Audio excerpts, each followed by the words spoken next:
오늘 우리에게 주신 하나님 말씀은 마태복음 13장 18절부터 23절까지 말씀입니다. 한 목소리로 읽겠습니다. 그런즉 씨 뿌리는 비유를 들으라. 아무나 천국 말씀을 듣고 깨닫지 못할 때는 악한 자가 와서 그 마음에 뿌려진 것을 빼앗나니 이는 곧 길가에 뿌려진 자요 돌밭에 뿌려졌다는 것은 말씀을 듣고 즉시 기쁨으로 받되 그 속에 뿌리가 없어 잠시 견디다가 말씀으로 말미암아 환난이나 박해가 일어날 때에는 곧 넘어지는 자요 가시떨기에 뿌려졌다는 것은 말씀을 들으나 세상의 염려와 재물의 유혹에 말씀이 막혀 결실하지 못하는 자요 좋은 땅에 뿌려졌다는 것은 말씀을 듣고 깨닫는 자니 결실하여 어떤 것은 100배, 어떤 것은 60배, 어떤 것은 30배가 되느니라 하시더라. 아멘. 예, 어느 문화심리학자가 쓴 책 중에요. 영원히 철들지 않는 남자들의 문화심리학. 영원히 철들지 않는 남자들의 문화심리학이라는 부제목을 가진 책이 있습니다. 부제목입니다. 본제목은 말하지 않으려고 그럽니다. 왜 그러냐면 기분 나빠하는 분들이 있을까 봐서 나는 아내와의 결혼을 후회한다. 기분 나쁘죠? 자, 그 책에서 이런 말을 합니다. 한국 사회를 이끌고 있는 사람들의 정서공유 시스템이 한결같이 망가져 있어서 의사소통이 불가능하다. 모두들 논리적이고 합리적으로 이야기하는 듯 하지만 서로 딴소리한다. TV 토론만 봐도 어쩜 저렇게 토론 시간 내내 자기 하고 싶은 얘기만 할까 싶다. 한국 사회 문제에 대해서 서로 목소리를 높여가면서 이야기하지만 한국 사회의 본질적인 문제는 서로 무슨 이야기를 하는지 이해 못한다는 사실에 있다. 서로 의사소통이 안 되니 남는 것은 동물적인 공격성, 분노, 적개심 뿐이다. 이게 책의 내용입니다. 책의 일부입니다. 자, 자기가 하고 싶은 말만 일방적으로 내뱉어버리는 트위터를 애용하는 트럼프로 대변되는 미국 사회도 지금 서로 간에 단절이 문제가 되고 있습니다만 우리 한국 사회도 못지 않은 것 같습니다.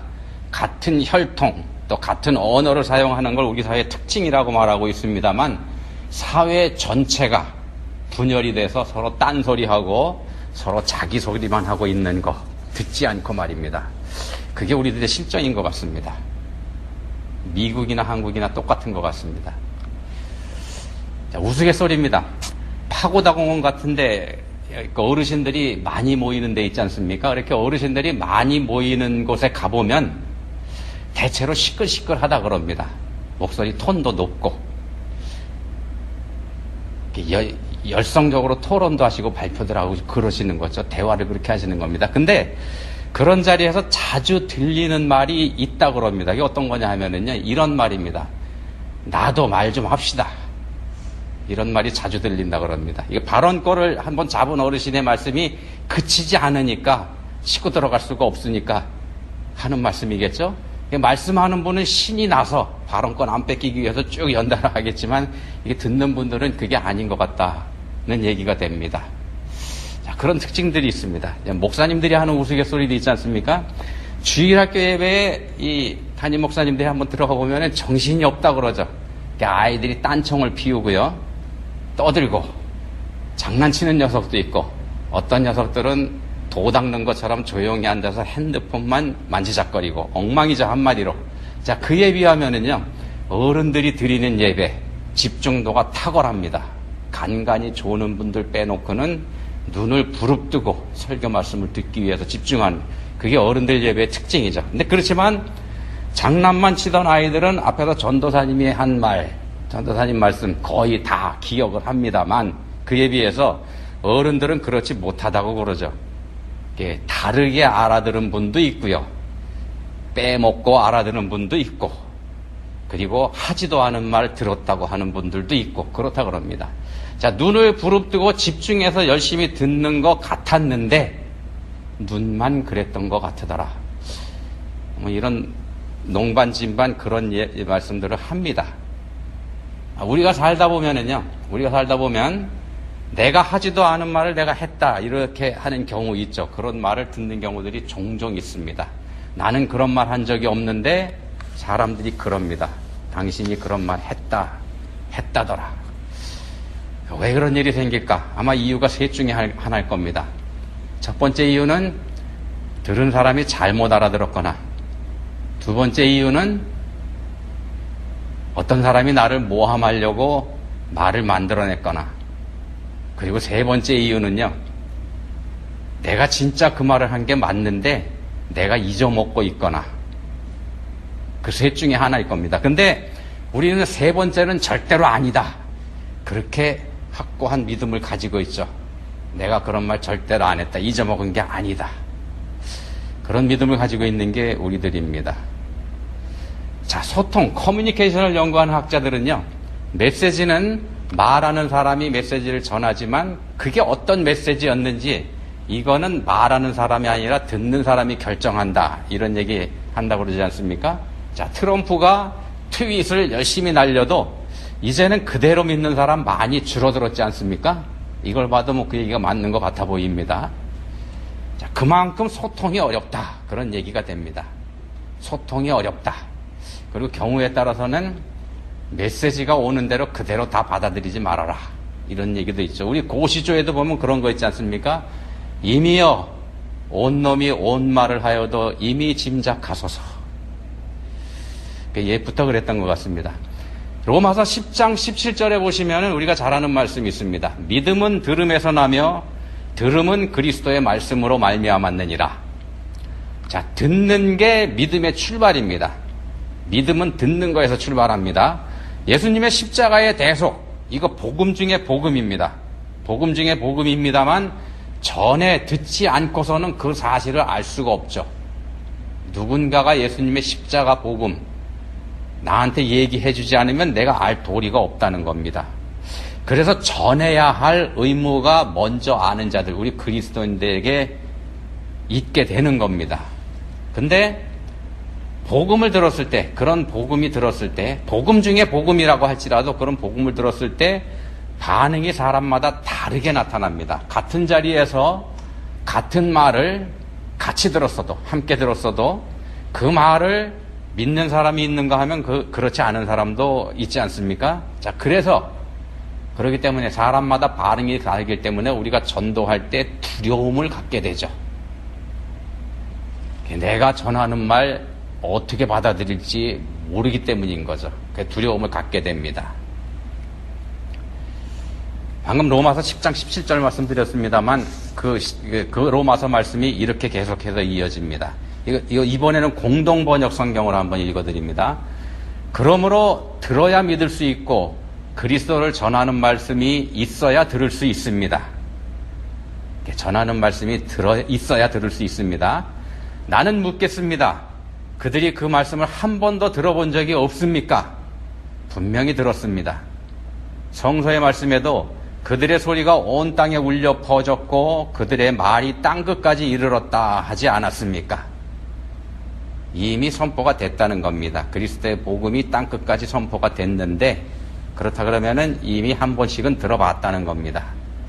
자, 이미 들었지만 들은 적이 없다고도 하고요. 그 말이 아니고 이런 말을 했다, 이렇게 얘기하기도 합니다. 이렇게 들었다, 그런 얘기죠. 본문에서 예수님은 그런 현상을 가지고 여러 종류의 땅에 떨어진 씨앗에 비유하고 계십니다. 씨는 같은 씨가 떨어졌지만, 씨는 같은 씨이지만 어떤 땅에 떨어졌는가에 따라서 결실을 할 수도 있고 그렇지 못할 수도 있습니다. 그 말씀합니다. 자, 네 종류의 땅을 말씀하십니다. 예수님께서 네 종류의 땅입니다. 첫 번째는 길가에 뿌려진 씨앗, 반들반들 단단하게 닦인 그런 길이죠. 말씀을 듣기는 했지만 그 말씀을 전혀 받아들이지 않은 경우에 해당이 됩니다. 반들반들하게 잘 닦인 길에 씨앗이 떨어졌기 때문에 씨앗이 발아할 수도 없고요. 발아할 수 없으니까 당연히 뿌리도 내릴 수가 없습니다. 씨 상태 그대로 있으니까 새가 와서 쪼아 먹어버립니다. 성경에서 새는요, 대체로 불길한 존재, 마귀의 세력, 이걸 상징하는 경우가 태반입니다. 그러니까 마귀가 복음을 받아들이지 못하게 방해했다. 바꿔 말씀드리면 복음을 받아들이지 않고 버티고 있으니까 마귀가 와서 홀랑 먹어버렸다. 기회를 뺏어버렸다. 이런 뜻이 됩니다. 단단한 아스팔트에 떨어진 씨앗이 발아할 가능성 없습니다. 아스팔트에서 씨앗이 발아할 가능성 제로입니다. 타버리든지 바퀴에 짓이겨버리든지 새가 와서 쪼아먹든지. 아스팔트 말씀드렸습니다만 이 아스팔트가 상징하는 거 전적으로 인간의 능력으로 만들어진 겁니다. 인간의 능력으로 만들어진 겁니다. 본문에서 길이 상징하는 게 그거라는 말씀을 드리는 겁니다. 인간들이 쌓아온 지식, 인간들이 자랑하는 이성, 인간들이 우상 삼아 가지고 있는 과학, 이런 것들에 전적으로 의존하는 사람, 이런 사람을 가리키는 말이고요. 이런 사람들에게는 복음이 쇠기의 경일기가 됩니다. 그냥 버려질 뿐이라는 말씀이죠.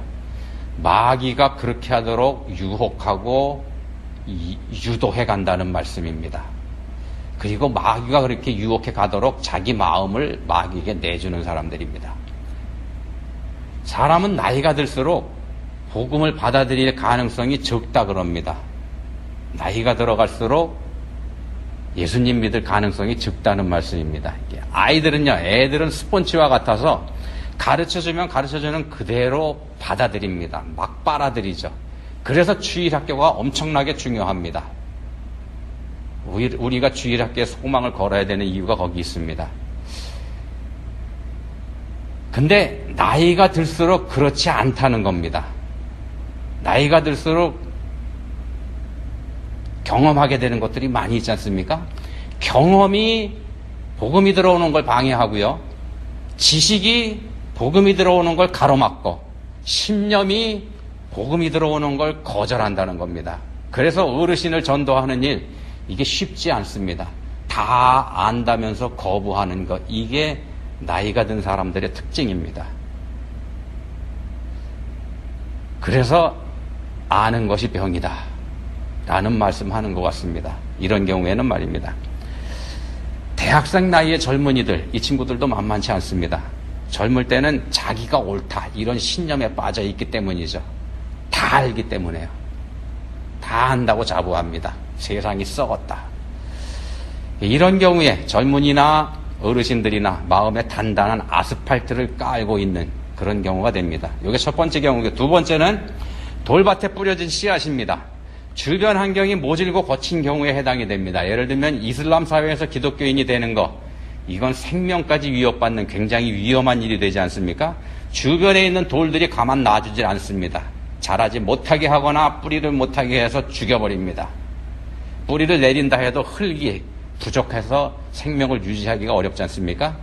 우리가 종종 절벽에 대롱대롱 독야청청 매달려 있으면서 자라고 있는 나무들 보지 않습니까? 그런 나무들 경우에는 오래됐음에도 불구하고 크게 자라지 못하고요. 또 꾸불꾸불 올라갑니다. 이게 제3자가 보기에는 좋을지 몰라도 당사자로서는, 그 나무로서는 사느냐 죽느냐의 치열한 투쟁의 결과로 그렇게 겨우 살아있는 그런 게 됩니다. 자, 모진 비바람을 견디다 보니까 그렇게 꾸불꾸불하게 된 거고요. 똑바로 올라갈 형편이 못 되죠. 그렇기 때문에 어렵습니다. 그야말로 고군분투해야 되는 그런 상황이 돌밭에 뿌려진 씨앗이죠. 그렇게 신앙생활하는 분들도 꽤 있습니다. 그러니까 세 번째, 가시떨기에 떨어진 씨앗입니다. 흙이 있기 때문에 뿌리를 내리고 자라는 거, 뿌리를 내려서 싹을 틔우는 것까지는 가능하지만 이 기운이 막혀서 자라질 못하는 그런 경우입니다. 본문 22절에서는 세상의 염려와 재물의 유혹의 말씀이 막혔다 이렇게 말씀을 하죠. 세상의 염려와 재물의 유혹의 말씀이 막혀. 믿음 생활을 하다 보니까 이게 손해보는 게 많더라는 겁니다. 가만히 생각을 해보니까. 그런 생각이 자꾸 든다는 겁니다. 주의를 지키려고 하다 보니까 이 사람들하고 어울릴 기회를 뺏겨버리고요. 술 마시러 가는 자리에 가도 마음이 불편하고, 또 그래 마음이 불편하다고 해서 아예 가지 않다니 왕따가 되는 것 같고, 또 이 세상 살아가면서 경우에 따라서는 적당히 살아야 될 그런 경우도 있는데, 그렇게 살아가자니 신앙 양심이 또 찌르고, 이렇게 해서 신앙을 지키려고 하니 이래저래 손해만 보는 것 같더라는 겁니다. 가끔은 이거 내가 이상한 짓을 하고 있는 거 아닌가, 이렇게 의심이 들기도 하고 말입니다. 가시떨기 사이에 떨어진 씨앗의 처지가 그렇다는 겁니다. 그런 신앙생활을 하고 있는 사람들. 그리고 마지막 네 번째는 예수님께서 좋은 땅에 뿌려진 씨앗을 말씀을 하죠. 당연히 많은 결실을 맺게 되는 그런 씨앗이 됩니다. 자, 이렇게 네 부류를 말씀드렸습니다. 네 부류의 사람들 중에서 우리는 어느 부류에 속한 사람일까요? 여러분은 어떻게 생각하십니까? 여러분 스스로 나는 어느 부류에 속해 있는 사람이다, 이렇게 생각이 되시는지요? 여러분 각자의 생각이 다를 것 같습니다. 나는 이 경우에 해당이 된다. 나는 저거 같으다. 자, 믿기는 하지만 아직은 갈 길이 먼 길바닥에 해당이 되는 것 같으다 라고 생각하시거나, 내 주변에는 신앙을 방해하는 요소들이 너무너무 많다고 생각하시는 분, 그래서 신앙생활 자체가 전쟁을 하는 것과 방불하다, 이렇게 생각하는 분들도 계실 것 같고, 나는 세상의 유혹과 적당히 타협하면서 살고 있기 때문에 내가 가지고 있는 거 정통 기독교 신앙이라기보다는 하나의 취미 신앙이 되고, 또 만약의 경우를 대비하고 있는 보험 신앙, 그러니까 기독교 보험교, 침례교나 장로교나 그런 게 아니고요, 기독교 보험교를 나는 믿고 있다, 이렇게 생각하시는 분들도 혹시 계실지 모르겠습니다. 예, 그렇게 한번 적용해 보시는 거 좋은 방법입니다. 그렇게 하면서 자신의 신앙생활을 바로 잡아가는 거, 이게 신앙생활하는 지혜 맞습니다. 그래야 됩니다. 자, 근데 말입니다. 조금 각도를 달리해서 생각해 봐도 좋을 것 같습니다. 지금까지 초점을 밭에 맞춰 봤습니다만, 밭에 맞추어서 우리 자신에게 이렇게 적용할 수 있는 거 좋습니다. 그렇지만 씨를 뿌리는 사람에게 한번 초점을 옮겨보면 어떨까 합니다. 씨를 뿌리는 사람이 말입니다. 씨 뿌릴 때 좋은 땅, 잘 일구어진 그런 땅에만 씨를 뿌리면 참 좋을 것 같은데, 왜 본문에 등장하는 이 씨 뿌리는 사람은 아무데나 막 뿌려대는 걸까? 예수님은 왜 하필 그런 사람을 비유에 등장시키셔서 우리에게 이 말씀을 주시는 걸까? 이 사람이 우리에게 주는 메시지는 뭘까? 앞에서 듣는 사람에 의해서 메시지가 정해진다, 이런 말씀 드렸습니다. 전하는 사람이 아니고 듣는 사람이 어떻게 받는지가 메시지의 성격이다, 이렇게 된다고 말씀드렸습니다. 자, 물론 그게 정상 아닙니다만 현실이 그렇다는 말씀을 드린 겁니다. 전하는 사람은 A라는 메시지를 전했는데, 듣는 사람은 A-1 또는 A-2라고 하는 약간 좀 비틀어진, 약간 좀 달라진 뜻으로 받아들일 수도 있고요. 심지어는 B나 D 같은 전혀 엉뚱한 메시지로 받아들일 수 있는 것, 이게 현실이라는 말씀입니다. 신천지 이단 같은 사람들, 우리하고 같은 성경을 보면서도 말도 안 되는 해석을 하지 않습니까? 그러면서도 자기들이 맞다고 믿고 있습니다. 그렇게 주장합니다. 전통 교회들이 잘못 가르치고 있었다, 이렇게 얘기하죠. 자, 메시지를 어떻게 받아들일지, 같은 메시지이지만 이 메시지를 어떻게 받아들일지, 이건 전하는 사람으로서 알 수가 없는 게 현실이라는 말씀을 지금 드리고 있는 겁니다. 우리가 전해도 나는 이 뜻으로 전했는데 듣는 사람이 어떻게 받아들일지 모른다. 본문에서 씨를 뿌리는 사람은 복음을 전하는 사람입니다. 예수님의 십자가 구원의 복음을 전하는 사람입니다.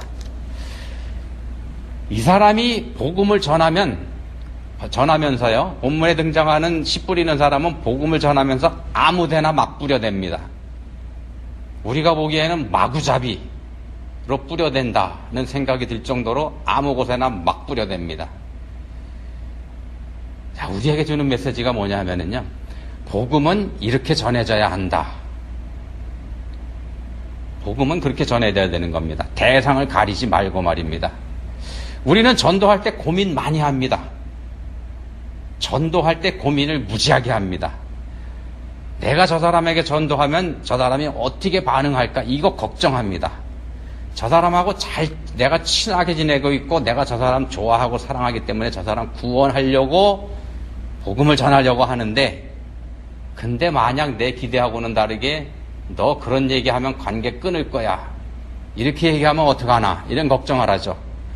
또 내가 예수님의 구원의 복음을 전했을 때 나를 비웃고 복음을 조롱하고 그러면 어떡하나, 이것도 걱정을 합니다. 그래서 우리는 전도하지 못하죠. 그래서 전도하지 못합니다. 그리고는 전도의 은사를 들먹이면서 우리 자신을 합리화하기도 합니다. 못하고 안 하니까 그 핑계를 대야 될 거지 않습니까? 우리가 그러고 있습니다. 근데 아니라는 겁니다. 복음은 그래도 전해야 됩니다. 그래도 전해야 되는 게 복음입니다.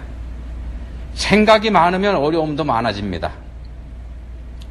종종 툭 던져준 한마디에 도저히 믿을 것 같지 않던 사람이 믿음을 갖게 되는 그런 경우도 있지 않습니까? 그런 경우 있습니다. 자, 누군가에게, 어떤 사람에게 믿음을 갖게 만들 수는 없습니다. 어떤 사람을 찍어서 내가 저 사람 믿게 만들겠다, 이거 불가능하다는 말씀입니다. 우리 자신이 믿음을 갖게 된 거, 이게 우리 힘으로 된 게 아닌 거하고 똑같습니다. 전적으로 하나님의 은혜로 된 일이죠. 이게 복음을 전한다고 해도요, 들은 사람이 믿음을 갖게 만드는 거, 그 사람을 내가 전해서 믿음을 갖게 만드는 거, 이건 우리에게 속한 일이 아니라는 겁니다. 우리가 할 수 있는 일이 아니라는 겁니다. 전적으로 이건 하나님의 은혜로 되는 일입니다. 우리가 믿게 된 것조차 하나님의 은혜로 된 것일진데 우리가 누군가를 믿게 하는 것, 이거 불가능하다는 말씀을 드리는 겁니다. 우리가 할 일은요, 그냥 전하는 겁니다. 그저 전하면 되는 겁니다. 전해주면 그것으로 우리의 1차 역할은 끝나게 됩니다. 근데 우리가 전도하지 않는 이유 중에는 사후 관리에 대한 부담도 있기 때문에 그러지 않습니까? 전도했으면 믿게 만들어야 된다, 그런 부담이 우리에게 있기 때문에 우리가 전도하지 않기도 합니다. 그렇지만 그 부담은 전혀 별개라는 겁니다. 먼저 우리가 반드시 해야 될 일은 전하는 겁니다. 이 일만은 우리가 반드시 해야지 됩니다. 그 이후의 일, 그 이후에 어떻게 될지, 이건 우리 소관이 아닐 수 있다는 겁니다. 우리 소관이 아닐 수 있습니다. 우리가 해야 될 일도 있지만 못할 일이 많다는 겁니다. 자, 바울 사도도 말하지 않았습니까? 우리 전하는 사람들이 할 수 있는 일, 씨를 뿌리고 물을 주는 일일 뿐이다. 이게 잘하게 하시는 이는 하나님이시다, 이렇게 말씀을 했습니다. 자, 근데 우리는 잘하게 하는 책임까지 생각을 하면서 부담을 잔뜩 짊어집니다. 그리고 말합니다.